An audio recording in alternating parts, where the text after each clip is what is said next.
22 अप्रैल को पहलगाम में आतंकी हमला हुआ था।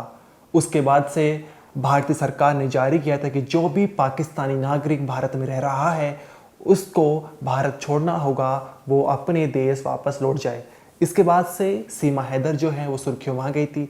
हर तरफ यही चर्चा थी, क्या सीमा हैदर भारत में रहेगी या फिर उन्हें भी पाकिस्तान वापस जाना पड़ेगा।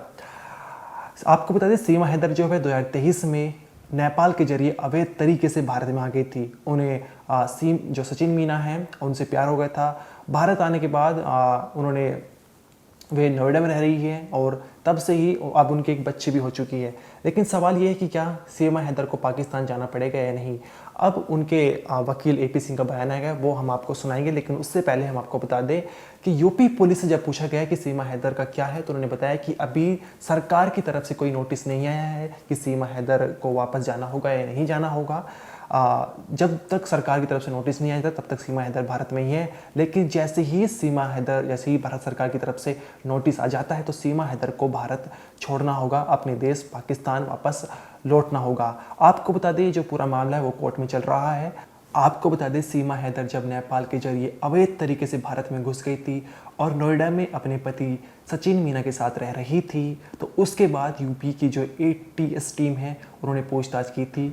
तब सीमा हैदर के पास कोई ऐसा सबूत नहीं मिला, तो उनके पास ऐसी कोई चीज़ नहीं मिलती जिससे उन्हें जासूस माना जाए। उनका बस एक जब जांच पड़ताल में यही सामने आया था कि सिर्फ वो प्यार के चलते ही अपने देश पाकिस्तान छोड़कर भारत में आई है और सचिन मीना के साथ रहना चाहती है। यहाँ पर उनकी एक बेटी भी हुई है और अब वो यहीं पर है। लेकिन अब उनके वकील का बयान आया है। क्या उन्होंने कहा, एक बार खुद सुनिए।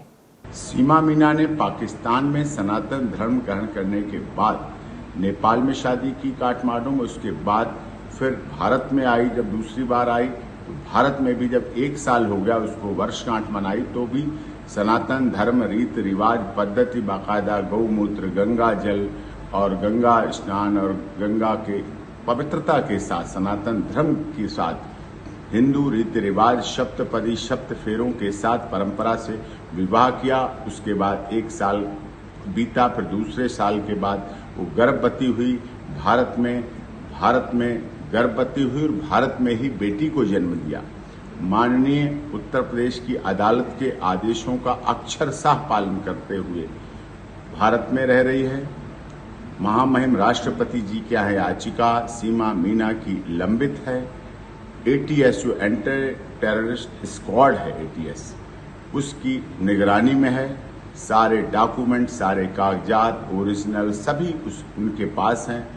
उनकी जांच में पाकिस्तान को भी डॉक्यूमेंट सब भेजे गए हैं, माननीय गृह मंत्रालय को भी भेजे गए हैं।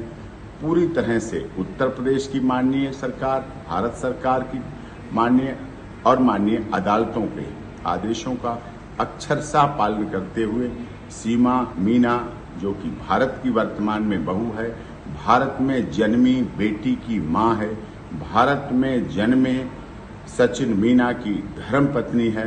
मीना समाज के सारे रीत रिवाज पद्धति सनातन धर्म के संस्कारों के अनुसार सारे 30 त्योहार मनाते हुए पूरी परंपरा के साथ, भारत के साथ, भारत माता की जय के उद्घोष के साथ, हिंदुस्तान जिंदाबाद के उद्घोष के साथ सीमा सचिन मीना देश के राष्ट्रीय त्योहार मनाने की बात हो, 26 जनवरी 15 अगस्त की बात हो, और भी होली, दिवाली, तीज त्योहार, भैया दूज, रक्षाबंधन, करवा चौथ, गणेश चतुर्थी, हिंदी नववर्ष, सभी त्योहारों को अच्छी तरह से मनाती आप सबको विदित भी है।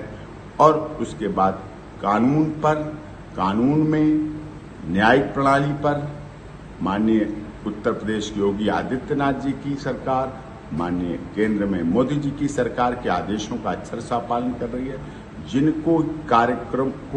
जिनकी कार्यकलापों को, कार्यप्रणाली को वो पाकिस्तान में भी देख के खुश होती थी कि भारत बहुत अच्छा देश है। यहाँ तो इस्लाम को मानने वाली महिलाओं के लिए भी भारत सरकार ने ट्रिपल तलाक पेश करके एक इस्लाम की मानने वाली महिलाओं तक के लिए आदर कर दिया। और सनातन धर्म में तो बेटी बचाओ, बेटी पढ़ाओ, बेटी बढ़ाओ का नारा है। और अब तो उसके 4 बेटियां हैं। भारत में जन्मी भारतीय मीना भी उसकी बेटी है और भारत में रह रही है। इसलिए जो भी लोग गलतफहमी और गलत चीज़ों को चला रहे हैं, दिखा रहे हैं, वो किसी सनातन धर्म की संस्कारी महिला के लिए गलत है, वो नहीं होना चाहिए।